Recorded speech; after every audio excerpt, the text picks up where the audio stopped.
الحمد لله رب العالمين والصلاة والسلام على أشرف المرسلين نبينا محمد وعلى آله وصحبه أجمعين.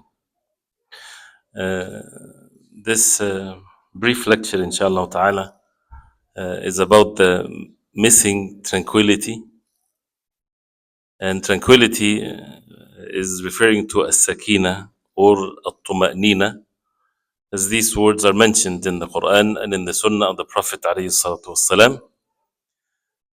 And as-sakina, which is oftentimes translated as tranquility, the same thing as the tuma'nina, is something that Allah subhanahu wa ta'ala mentioned in the Quran and in the hadith of the Prophet alayhi salatu wasalam. And it comes from a sukoon, when something is or opposite to movements. When something is moving too much, the opposite of that is when something is in state of sukoon, peace, tranquility. And it's a state of the heart. So it's something that is referred to the heart and also places or state that a person is in. And for someone to feel at peace, at tranquility, this is something that we're saying we're missing the perfection of it in our homes, in our masajid, in our life in general. And the reason why we should always say it like this, so that we don't praise ourselves. We have to make sure that we do things in the right way. And it's not something to be deceived with, meaning it's not a feeling. So a person might say, I have tranquility and peace, but he's upon sins and disobedience to Allah subhanahu wa ta'ala. This is a deception. Yes, he feels content with the life that he's in, life of sin, forgetfulness, away from the commands of Allah subhanahu wa ta'ala. So that person is deceived, and unless he repents to Allah subhanahu wa ta'ala, there is evil consequences to this. But we're talking about the sakina and the tuma'nina as a result of fulfilling the commands of Allah subhanahu wa ta'ala and being obedient to Allah subhanahu wa ta'ala, which is once a person taste or become in that state, he would never want to change that state whatsoever. And this is when al-iman waqara fil qalb, when the iman becomes well established in the heart. And that's why, without going into so much of the details of the linguistics, and even with the many evidences with regards to as-sakina and the tuma'nina, which is to mention some or one of the differences that you might see between as-sakina and the tuma'nina. Abdullah ibn Abbas radiallahu anhuma, he said, all of the sakina mentioned in the Quran means at-tuma'nina. Means at-tuma'nina, which is both basically are translated as tranquility, the state of peace, and so on. Except the ayah in Surah Al-Baqarah about at-tabut fihi sakinatun min rabbikum for Bani Israel, when it was a physical thing, as one of the opinions of the tafsir. Other than that, in Surah Al-Fath and others, this is the tuma'nina. But there are of course differences, and that's why one of the major differences is the word as-sakina is an incident. It's a situation that a person is in. And Allah subhanahu wa ta'ala is the one that brings the sakina onto the hearts of the believers. And there are 6 places in the Quran where the sakina is mentioned, as we heard. The 5 situations where the sakina is mentioned in the Quran, other than Surah Al-Baqarah, is about Allah subhanahu wa ta'ala bringing down this sakina. ثم أنزل الله سكينته على رسوله وعلى المؤمنين. Especially in the times of difficulties. For the Prophet ﷺ, the believers at the times of the battles with the disbelievers in the Sulh of Al-Hudaybiyah, the Treaty of Al-Hudaybiyah, Allah subhanahu wa ta'ala brought down the sakina, the tranquility on the Prophet ﷺ and the believers. So that's why the ulama, they say that as-sakina is from al-mawahib, not from al-makasib, meaning that it's something to be bestowed upon, someone that a person would receive, not something that a person would earn. And it's, of course, has means to it. So it's something that Allah subhanahu wa ta'ala bring and put in the hearts of the believers as a result of being believers and as a result of other things, basically establishing the iman and the belief in Allah subhanahu wa ta'ala and the good deeds. And Allah subhanahu wa ta'ala mentioned it also, as we heard in the khutbah today, about the Prophet alayhi salatu wasalam and Abu Bakr radiallahu anhu, when he was in the cave in the Ghar, in the Hijrah, when Allah subhanahu wa ta'ala brought down the Sakina, this tranquility in the heart of the Prophet alayhi salatu wasalam, and upon Abu Bakr radiallahu anhu in such a fearful moment, when, as he said radiallahu anhu about the disbelievers, those who were right there outside of the cave, لو أبصر أحدهم موضع قدمه, if one of them looked down at his foot, he would see us, O Prophet of Allah. The matter is very close, very near. And the Prophet ﷺ, with that tranquility in his heart, he said, يا أبا بكر ما ظنك باثنين الله ثالثهما. O Abu Bakr, what do you think of two? Allah subhanahu wa ta'ala is their third. And Allah subhanahu wa ta'ala mentioned that in the Quran, إلا تنصروه فقد نصره الله إذ أخرجه الذين كفروا ثاني اثنين إذ هما في الغار إذ يقول لصاحبه لا تحزن إن الله معنا. When they are in the cave, when he said to his companion, do not be sad, do not be in state of grief, indeed Allah subhanahu wa ta'ala is with us. أنزل الله سكينته عليه. Allah subhanahu wa ta'ala brought down the Sakina on the Prophet alayhi salatu wasalam and on Abu Bakr radiallahu anhu as a result of what's in the hearts and as a result of al-Iman and faith and the righteous good deeds. At-Tuma'nina, on the other hand, is when the Sakina is well established and a person is steady upon it. So it's more of a stable, it's more of the state of the person, not an incident. So this is not, and even some would talk about the Sakina, that this is sawla. That means it's like a force that Allah subhanahu wa ta'ala will put it in the hearts of the believers to give them strength. At-Tumanina is the continuity of the Sakina. And as some said, غاية Sakina, the end of the Sakina, when a person is upon a Sakina tranquility, till he becomes in that state of a Tumanina. He's content, he's pleased with Allah subhanahu wa ta'ala. His affairs is completely different than others, and all of that is in the heart. And Allah subhanahu wa ta'ala mentioned in the Quran the different types of an-nafs.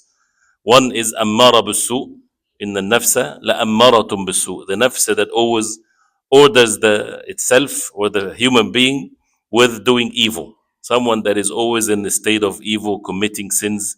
The shayateen always win on him. And there is a nafsul lawama, a nafs that is lawama, always makes the person feel bad if he do something bad. Always putting a person in, to be good, want to be steadfast. So why did you do that? You should have done this in a healthy way, so that the person is always steadfast on the deen of Allah. And this is a stage that if a person is consistent and is seeking help from Allah subhanahu wa ta'ala, take him to the highest one, which is a nafsul mutma'inna. When the nafs is in state of tranquility and content with the deen of Allah, with the state of repentance, is not going back and forth anymore. And this is for each and every one of us. It's all about fulfilling the purpose of our life, so that a person would win his battles against his own self and against the shaitan, so that he eventually become in that state of istiqamah, steadfastness upon the deen of Allah subhanahu wa ta'ala, and to have the tuma'nina. And that's why it's not about feelings again, right? So it's about fulfilling the purpose of our life. And as we know, at the moment of death, where Allah subhanahu wa ta'ala mentioned at the end of Surah Al-Fajr, يا أيتها النفس المطمئنة ارجعي إلى ربك راضية مرضية فادخلي في عبادي وادخلي جنتي. O you nafs, O you soul, al-mutma'inna. So this is the characteristics of the soul, that ارجعي إلى ربك, return back to your Lord. راضية مرضية, pleased and will be pleased. Allah subhanahu wa ta'ala is pleased with it, and this nafs is pleased with Allah subhanahu wa ta'ala. And of course the Sahaba radiallahu anhum wa radu an. They had this nafs of al-itmi'nan in it, this established peace in their hearts that this is the truth, they are upon it. The struggle continues, of course, with oneself and one's whims and desires and so on, but a person is in state of tranquility. The Prophet alayhi salatu wasalam, and this is the first step to attain this. The matter requires for us to be patient and obedient to Allah subhanahu wa ta'ala. But the first and the most important of all, and it's at the same time the main reason why the lack of the tranquility in one's life, is the lack of knowing Allah subhanahu wa ta'ala. When people do not know Allah subhanahu wa ta'ala. If people know Allah subhanahu wa ta'ala, and we need to know what that means, the life will change. But many people, Muslims, they do not know Allah subhanahu wa ta'ala. Yes, we have to perfect our knowledge about Allah subhanahu wa ta'ala. Whether it's from a aqidah perspective, from a matter of belief. You know, when you ask some of us nowadays, Ayn Allah, they would say everywhere. They don't know Allah subhanahu wa ta'ala. This is not what Allah subhanahu wa ta'ala said about himself or the Prophet alayhi salatu wasalam. Al-Jariyah, the young girl that the Prophet alayhi salatu wasalam asked her, Ayn Allah, where is Allah? She said, Fi sama, above his creation subhanahu wa ta'ala. Sifatul uluwu to Allah. He's the most high subhanahu wa ta'ala. And nothing is the like of Allah. Laysa kamithli shay. Above his creation, nothing is the like of Allah subhanahu wa ta'ala. No drawing similarities or resemblance or anything. Nothing is the like of Allah subhanahu wa ta'ala over his arsh, above his arsh, over his throne. Istawa al arsh subhanahu wa ta'ala. This is a matter of belief. And it has an effect, of course, in the hearts of the believers when they have the proper belief in Allah that He is the Lord of the Alameen, He's the only one worthy of worship. To believe in Allah and to get to know Allah subhanahu wa ta'ala with His names and attributes. And that requires time and effort and sincerity to read the Quran, to be attached to the Quran. And there is a hadith or a statement or a part of a hadith of the Prophet ﷺ, and this hadith, we heard it many, many times. The famous hadith, and it's in the 40 hadith of Imam al-Nawawi, when the Prophet ﷺ, he addressed Abdullah ibn Abbas radiallahu anhuma, when he was a young boy, and he said to him, Ya ghulam, inni u'allimuka kalimat, I will teach you words, ihfadillah yahfadk. You heard this hadith many times before. Guard the commands of Allah, Allah subhanahu wa ta'ala will guard you. In the same hadith, in the narration of Imam Ahmad, in it, without going through the entire hadith, there is a statement in it, تعرف على الله في الرخاء يعرفك في الشدة. تعرف إلى الله في الرخاء يعرفك في الشدة. تعرف إلى الله. Get to know Allah subhanahu wa ta'ala. This is literally what it means. In the rakha, at the time of al-rakha, at the time of ease, at the time of prosperity, at the time of you have means and you're good and you're healthy and you're wealthy and there's no trials in your life. Allah subhanahu wa ta'ala, the same verb is used. يعرفك, which if you translate it literally, Allah will know you in the shiddah, in the difficulty, in the difficult times. And whether when we look at this part of the hadith, and ulama, they talked about, of course, and explain it. But if we start with the last word, ash-shiddah, what is ash-shiddah? Difficulties. Whether it's difficulties throughout our life, when a person has a difficulty facing temptations and desires and sinful things in this life, this is a difficult thing. If people are at ease with it, that means they don't understand what's difficulty and what's ease is. If they find themselves at ease with earning haram, with backbiting, with committing sins, with being in ghafla, forgetfulness, the heart has a disease in it. A person is sick. He needs to seek cure from the book of Allah and from the sunnah of the Prophet ﷺ to remove this ghafla, this forgetfulness from the heart. And also, there is the physical shiddah, shada'id, whether it's sickness, loss of money, loss of health, difficult situations in one's family matters, in our homes, in the masajid, and dealing with one another. There's all kinds of difficulties, and we all see these types of things, problems at home, people in their relationships. And there is the shiddah, because this is how life is. Life is a trial, is a test. But then the shiddah that everyone will have to face, which is the moment of death. It's the toughest moment in one's life. And if a person fulfill this statement, Allah subhanahu wa ta'ala, يعرفك في الشدة.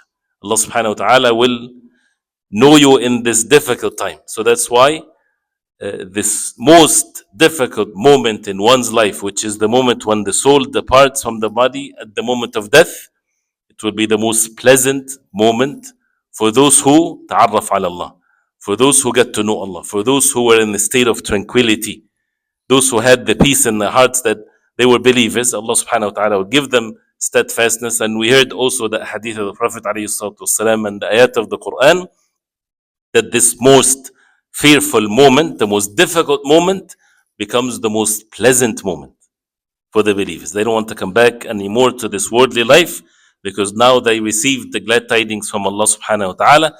And the ayah, Ya ayyatuha an-nafsul mutma'inna irji'i ila rabbik. Return to your Lord. What is a better choice than this? To return to your Lord, your Rabb, the one that created you, the one that maintained your life, the one that bestowed his favors upon you, and he is Arhamur Rahimin, the most merciful, subhanahu wa ta'ala. And the believers, when they die, as the Prophet alayhi salatu wasalam, he said, they return to the mercy of Allah. To the mercy of Allah. He said that alayhi salatu wasalam. And the mercy of Allah encompasses everything. And nothing is the like of Allah subhanahu wa ta'ala. And لَاللَّهُ أَرْحَمُ بِأَحَدِكُم مِّنَ الْوَالِدَةِ بِوَلَدِهَا. That Allah subhanahu wa ta'ala have more mercy towards you than a mother towards her child. So all of that and more beyond what we can even comprehend at the most difficult moment, which is at the moment of death. All of that is by Allah subhanahu wa ta'ala as a result of ta'arraf ilallah. Get to know Allah subhanahu wa ta'ala. So what does it mean? And this is our job in this life, to know Allah subhanahu wa ta'ala. There is part of it which is, as since ta'arraf and ta'arraf. Ma'rifatul abd, for the abd to know Allah subhanahu wa ta'ala, for the human being to know Allah subhanahu wa ta'ala, there is al-iqrar, al-iman, al-tasdeeq, to believe in Allah subhanahu wa ta'ala, that He's the Lord of the Alameen, to believe that Allah subhanahu wa ta'ala is the owner of all things, everything is by Allah, nothing happens without the permission of Allah. He is the creator and He's the one that maintains their life, everything, the breath we take, everything is by Allah subhanahu wa ta'ala. And the second type of the ma'rifah here, which is the special type of knowing Allah subhanahu wa ta'ala, and that is to be close to Allah, to know Allah subhanahu wa ta'ala with His names and attributes, to know Allah subhanahu wa ta'ala in such a way as one of the early generations of Islam, he said, when in this subject, he says, أحب ألا أموت حتى أعرف مولاي. I would love that I would not die till I get to know my master, Allah subhanahu wa ta'ala. And وليس معرفة الإقرار به, and not that he believe in Allah subhanahu wa ta'ala and He's the only one worthy of worship and so on. ولكن المعرفة التي إذا عرفته بها استحييت منه, أو عرفته بها استحييت منه. The ma'rifah is to get to know Allah subhanahu wa ta'ala, that if I know it, I will have the shyness from Allah. That would make the person have shyness from Allah. Because the person, when he knows Allah subhanahu wa ta'ala with His names and attributes, this is the joy of this life. And therefore, to spend the time to get to know Allah, to have the proper belief, and then to know Allah subhanahu wa ta'ala with His names and attributes, which makes the heart completely attached to Allah subhanahu wa ta'ala and would never be turning to any of the makhluk or the creation of Allah subhanahu wa ta'ala. And this is the tuma'nina of the heart. This is the tranquility of the heart, that if it's missing, then we would find all kinds of miseries in this life. So, and that's why, as also one of the early generations of Islam, he said, مساكين أهل الدنيا خرجوا منها وما ذاقوا أطيب ما فيها. Poor are the people of the dunya, those who are attached to the materialistic things of this life. They departed from it and they never tasted the best of it and the purest of it. So they said, what is it? In some of these statements, they said, ma'rifatullah, to get to know Allah subhanahu wa ta'ala. And not to be like those deviants where they say, al-arif billah, this and that, as if he knows Allah, and they would give a stamp for the person. This is not the deviation. This is not the bid'ah. This is not the innovations in the deen. And many of them, they, if it's correct to say they hijacked the terms. They made it according to their deviant beliefs. No, we have the sunnah of the Prophet ﷺ. We have mizan. We have very clear criteria of what does that mean. And the Prophet ﷺ said, ta'arraf ila Allah fil rakha. Get to know Allah subhanahu wa ta'ala. That means the knowledge-wise and by being obedient to Allah subhanahu wa ta'ala. Because not that a person would say, I know. No, the heart to be filled with it. So as it's mentioned with regards to the names and attributes of Allah, and we're doing that in the dars of Al-Aqidah, that part of believing in it, that you would do the muqtada, or as a result of knowing that Allah subhanahu wa ta'ala is, and then the names of Allah, then you have to act according to this. And the examples of that are many. So if Allah subhanahu wa ta'ala is Al-Malik, the sovereign, that means He's the one in charge of all things. This is something that the heart is filled with. So that means what? That means you're not in charge of yourself. So don't make decisions for yourself. Don't make yourself, oh, I'm going to have to do this and this and this.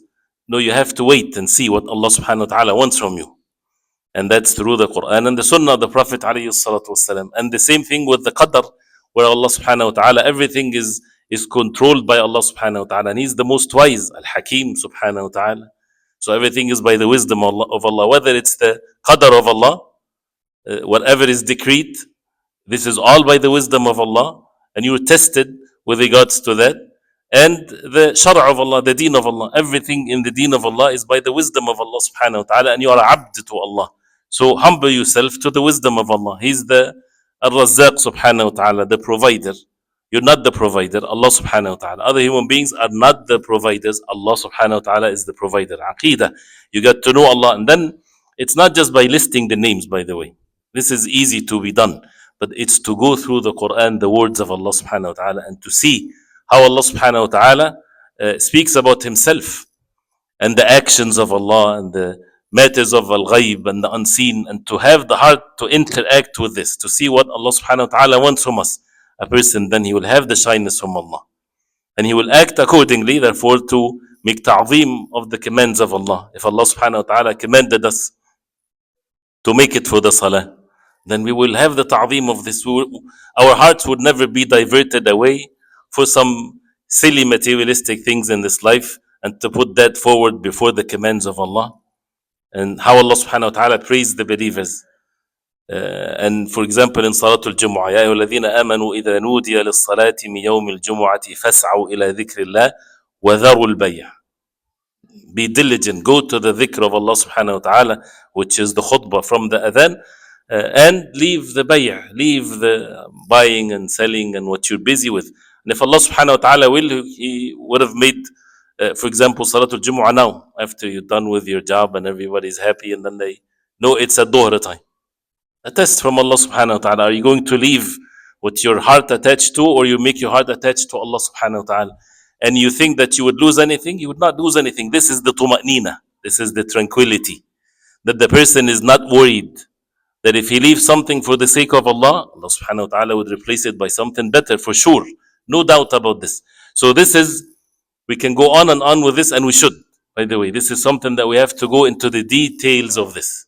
Everything in our life, and getting to know Allah subhanahu wa ta'ala with this. And when it comes to the second part of it, and this is at the times of ease. يعرفك الله في الشدة. Allah subhanahu wa ta'ala will know you in the difficulty. Allah knows everything. He's the all-knower subhanahu wa ta'ala. So therefore, ma'rifatullah, the knowing of Allah subhanahu wa ta'ala to His creation, is of two types. The general one, that He knows everything subhanahu wa ta'ala, believers, disbelievers, the ants, the animals, everything, the creation of Allah subhanahu wa ta'ala. He's the one that created them. And the ayat of the Quran are so many in this. And the second one, which is what is meant by the hadith, is that Allah subhanahu wa ta'ala will know you, which is a special one, which is the love of Allah subhanahu wa ta'ala to His slave, the closeness, the acceptance, His dua, relieve him from the difficulty. And as the examples of the prophets of Allah, they faced very difficult situations, and they were in state of tranquility, at peace. Musa alayhi salam, Kalla inna ma'i rabbi sayadin. Fir'aun and his army behind him, and the sea in front of him, and nothing else, no means whatsoever. He says, Kalla inna ma'i rabbi sayadin, inna lamudrakun. We are reached, we are seized, all of us will be killed, and all of these types of things. Kalla, nay, no, inna ma'i rabbi sayadin. Indeed, with me is my Lord, will guide me. And the same thing, what did the prophets of Allah say to their people from Nuh alayhi salam and Hud and Salih, and how the Prophet alayhi salatu wasalam was his state alayhi salatu wasalam, dealing with his people and the da'wah of Allah subhanahu wa ta'ala, and so on. So all of that is Allah subhanahu wa ta'ala bestowed His favor upon them as a result of their actions. There's no nasab, again, no lineage between us and Allah subhanahu wa ta'ala, except that He's the Khaliq and we're makhluk. So the lineage is to get closer to Allah is what? Is by the ubudiyyah to Allah subhanahu wa ta'ala, and being obedient to Allah subhanahu wa ta'ala. So the subject, which is to get to know Allah subhanahu wa ta'ala, and that requires the knowledge and the actions, and to keep on being steadfast upon this. And one of which is the dua, to make dua to Allah subhanahu wa ta'ala, as one of the sound hadith of the Prophet alayhi salatu wasalam, and this is reported by Imam al-Tirmidhi and others, and Sheikh Al-Bani rahimahullah, he said it's authentic. من سره أن يستجيب الله له عند الشدائد فليكثر الدعاء في الرخاء. Closer to the meaning of this hadith, or the statement. Whoever is pleased that Allah would accept his dua at the times of difficulties, then let him فَلْيُكْثِرْ, let him have lots of dua at the times of ease. The times of ease, usually people will be forgetful. They're busy with the ease that they're in. When it's time of difficulties, everybody turn to Allah subhanahu wa ta'ala. No, what Allah subhanahu wa ta'ala wants from us is at times of ease, put yourself in the position where you're asking Allah subhanahu wa ta'ala for everything, and you're obedient to Allah subhanahu wa ta'ala.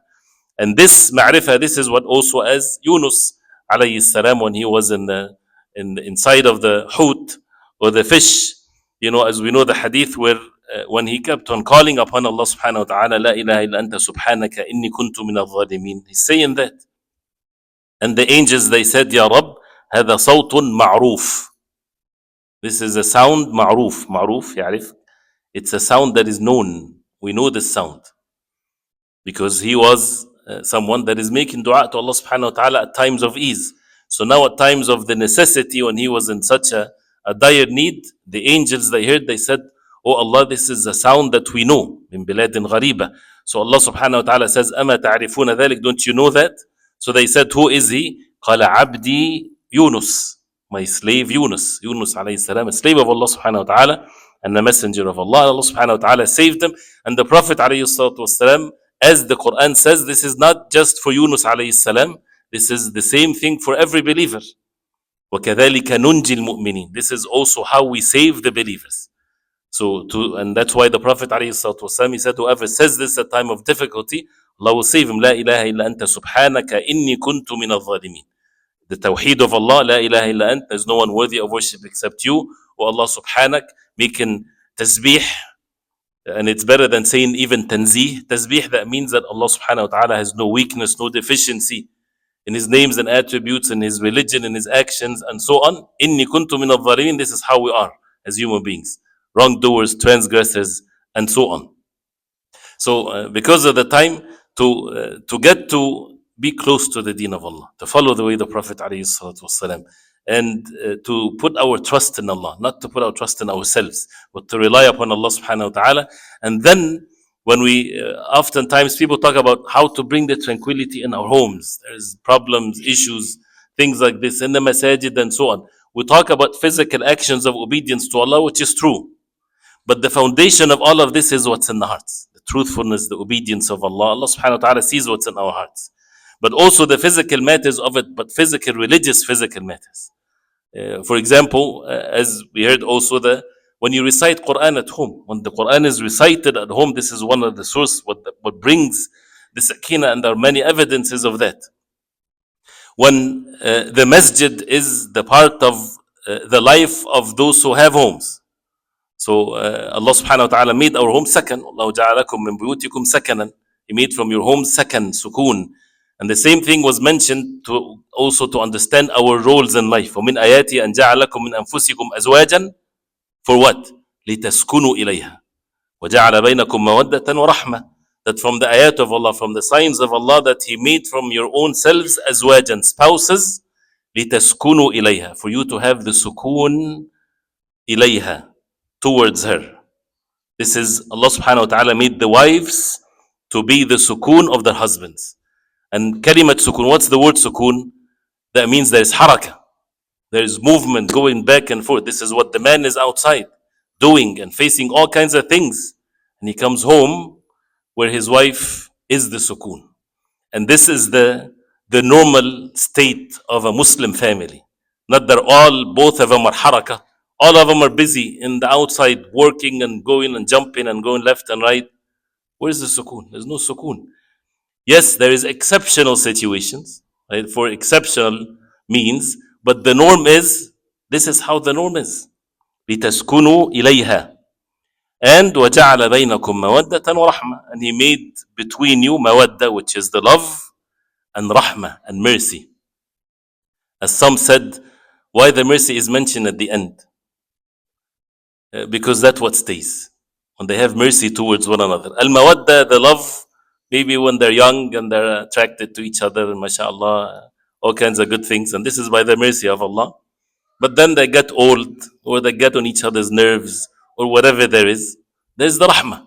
There is the mercy. That Allah subhanahu wa ta'ala is the one that would put that mercy into their hearts. and to also to remember that this is a command from Allah. It doesn't have to be I feel this or I don't feel this. It's all in many cases again, and we're not pointing fingers here. We have to accuse ourselves of all kinds of shortcomings. We need to detach ourselves from the greed of our own selves. Everybody wants what is best for them materialistically and overlooking what Allah subhanahu wa ta'ala wants from us.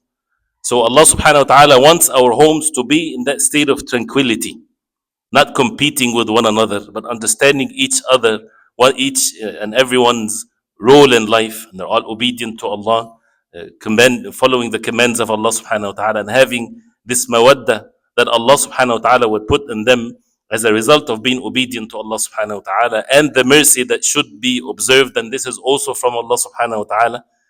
So this is something that is essential for the homes, and when the Prophet, and also the masjid is part of this.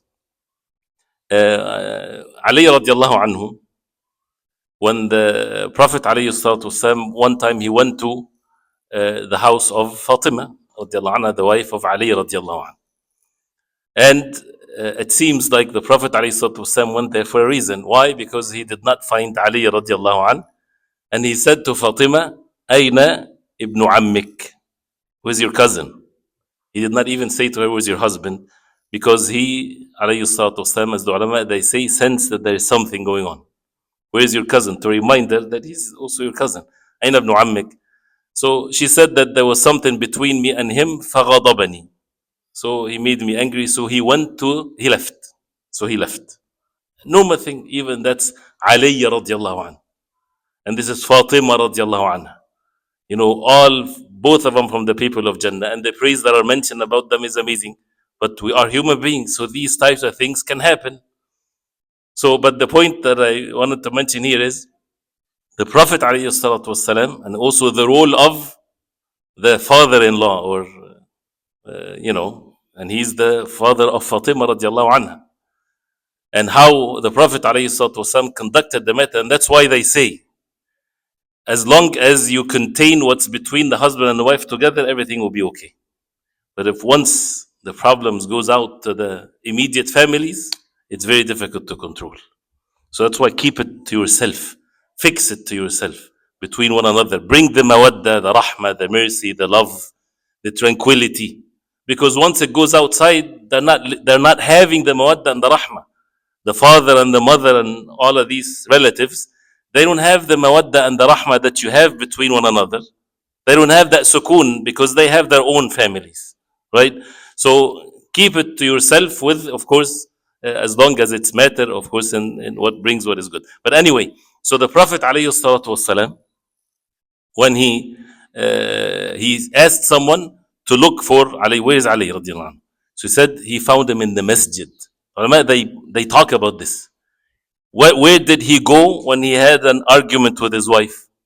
He did not go with his friends to hang out, or to go to al-'adhu billah, to drink, for example, al-'adhu billah, or to fulfill his desire. He went to the masjid. So this is another thing, to come to the masjid, pray to rak'ah, read Quran.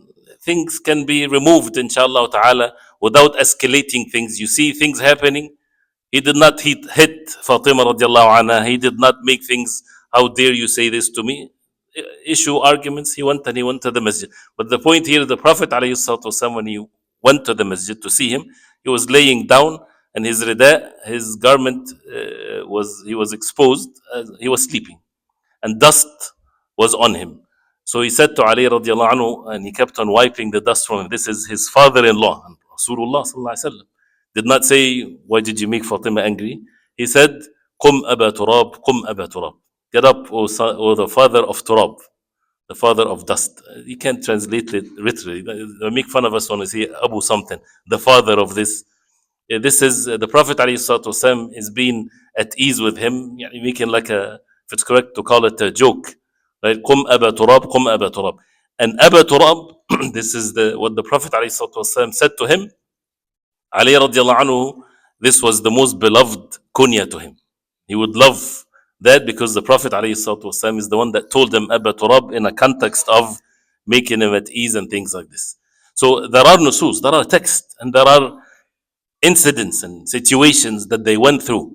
but the Quran is being recited in their homes, and the salah that is at home, which brings the tranquility and the peace, and the evidences of that are so many. In our masajid, the same thing. Sins has its effect. So to make it very easy and general, as we all know, is to be obedient to Allah, to learn our religion, to get to know Allah subhanahu wa ta'ala from the aqidah perspective, the way of a salaf salih, not the invented ways, not the distorted ways. The aqidah of the Sahaba, the aqidah of a salaf salih, how did they believe in Allah subhanahu wa ta'ala with His names and attributes, and to implement this in our life and to purify our hearts by being obedient to Allah, and turning to Allah subhanahu wa ta'ala alone, and observing that everything in our life is all according to the deen of Allah. So to seek help from Allah, to make dua to Allah, to seek rewards from Allah, and to have the nasiha and the goodness towards one another, because at the end everyone will be judged by Allah subhanahu wa ta'ala. And to be patient, and to have the patience and this and the sincerity and the truthfulness. We ask Allah subhanahu wa ta'ala to make us among those who have this tranquility in their lives and in their homes and everywhere we go, inshallah ta'ala, till we all return to Allah subhanahu wa ta'ala. وصلى الله وسلم وبارك على محمد وآله وصحبه وسلم. السلام عليكم ورحمة الله.